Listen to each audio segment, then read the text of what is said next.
Hey everyone, welcome back. In today's video, I'm going to show you how to make the juiciest and crispiest gluten-free fried chicken.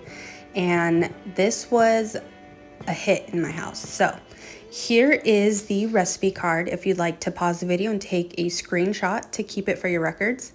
So first thing, we're gonna get a flat of chicken. I have chicken drumsticks here. You could also substitute for chicken thighs or chicken breasts, really whatever you have on hand.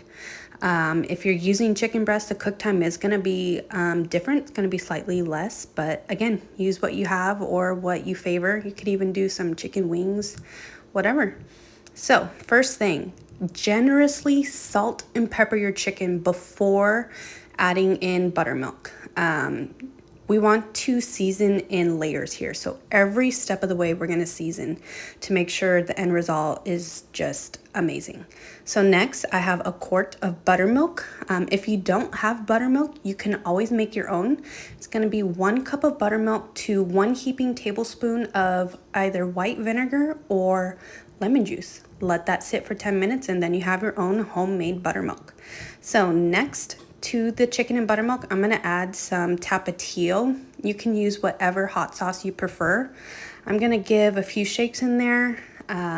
You could do more if you like more of a kick, less if you don't. It just enhances the flavor and gives just a little spice. So next, we're going to add some seasonings. Here is paprika, onion powder, garlic powder, salt, and pepper. You can also spice it up, add some oregano, you can add some sage. Really the possibilities are endless. So I'm gonna mix that real fast and then add that in. And then the next part is just get in there and make sure everything is well incorporated and mixed. If you prefer gloves, you can. But yeah, give it a good mix. And here it is. We're gonna cover that and let it marinate. You could either do it overnight or for at least 30 minutes. So next we're gonna move to our frying vessel, whichever you prefer. I like using the Dutch oven. So I'm gonna heat my oil, and while that's going, I'm gonna move to the flour. So I'm gonna do King Arthur's gluten-free measure for measure flour. And the key here is the cornstarch. That gives it that beautiful crisp. So I'm gonna add some more seasoning in here. Give it a good stir, and then I like to put the mixture into a Ziploc baggie.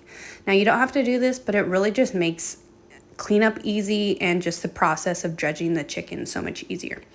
So you can do it like so. Just grab the bag and tip the bowl into the bag, and there you have it.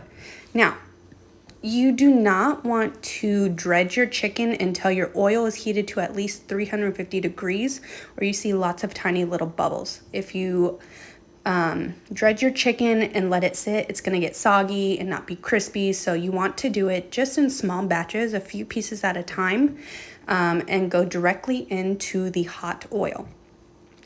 This is just something I've learned along the way, and it really does make a big difference. So go ahead and throw your chicken in the bag, seal it up, give it a real good shake. Make sure the flour mixture is well incorporated.